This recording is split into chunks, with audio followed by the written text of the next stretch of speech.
oath to protect the Constitution and uphold our laws.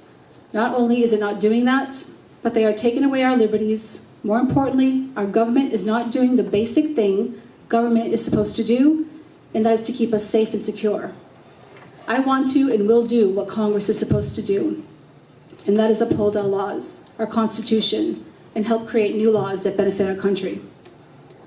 The Constitution of the United States of America defines principal organs of government and their jurisdictions and the basic rights of citizens, Bill of Rights.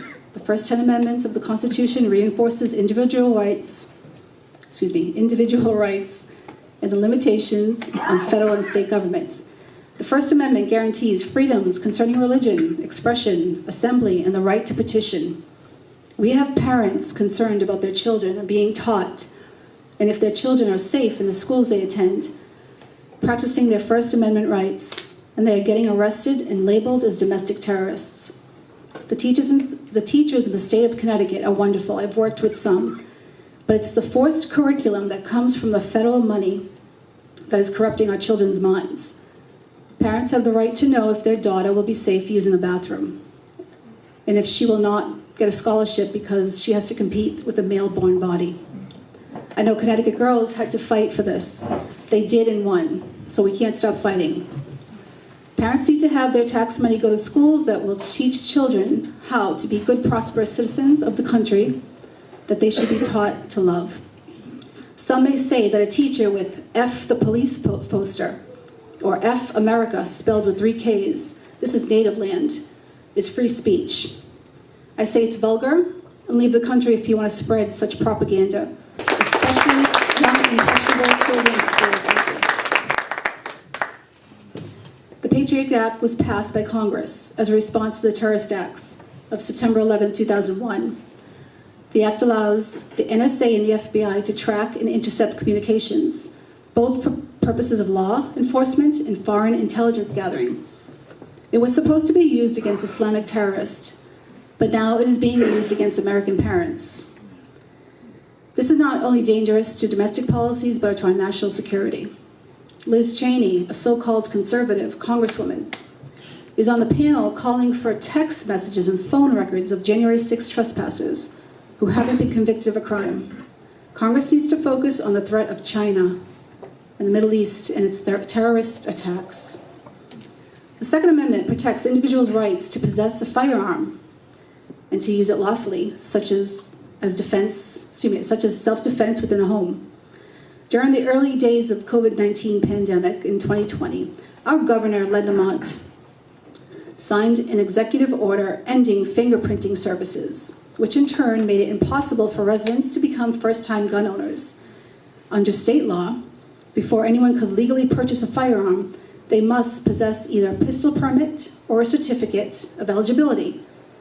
Since you can't do that without submitting your fingerprints, gun owners were out of luck. At least until the Connecticut Citizens Defense League stepped in and filed suit over Lamont's executive order. Senator John Kennedy quoted, "I believe love is the answer, but you ought to own a handgun just in case." He also stated, "I don't believe in gun control. We need more idiot control." I can't agree more. Way there. The Fourth Amendment protects personal privacy and every citizen's right to be free from unreasonable government intrusion into their persons, homes, businesses, and property. In this $5 trillion welfare bill, President Biden's Build Back Better program, pay your fair share, that every Democrat in Congress voted for, is calling for the IRS to gather bank information of every American's bank account without probable cause. The Secretary of the Treasury claims it would be for detecting tax fraud. If that's the case, and there is a tax gap, then a fair way of collecting taxes should be proposed. The DIA, or the Dedicated Internet Access, admitted it was warrantlessly tracking the moves of innocent Americans through commercial software. Such tracking has been going on since late in the Obama administration. The Eighth Amendment prohibits excessive fines, excessive bail, and cruel and unusual punishment. I'm not condoning anyone breaking into the Capitol building, but these unarmed trespassers were put in solitary confinement and left in jail for months. Some are still there, while our BLM and Antifa friends were allowed to burn down and loot our cities. And those who got arrested were bailed out by an organization that our vice president promotes. Crime is up everywhere. Why isn't that an issue for the state in this country? For the state in this administration.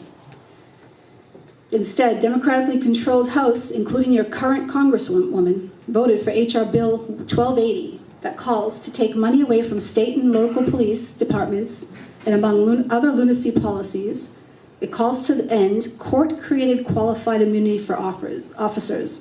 So pretty much it means if they get sued, they're done.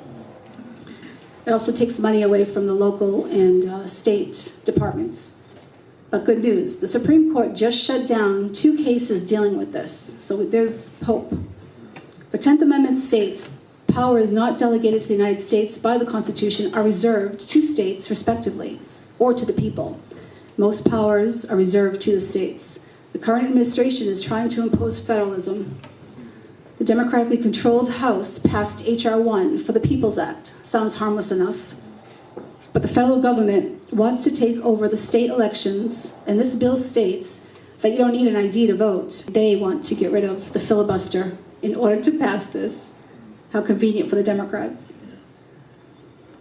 The president actually stated that he will get rid of state governors if they don't follow his plans. The 14th Amendment. No state shall make or enforce any law, and I'm going to add mandate, which shall abridge the privileges or immunities of citizens of the United States, nor shall any state deprive any person of life, liberty, or property without due process of law, nor deny any person within its jurisdiction the equal protection of laws. Vaccination and mask mandates have been given as do as I say and not as I do. Choices have not been given to our doctors, nurses, manufacturing workers, truck drivers, police, and military, and now they are resigning from their jobs.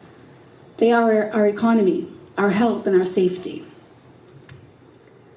It's against the law what this administration is doing, and some states are doing, and no one is being held accountable.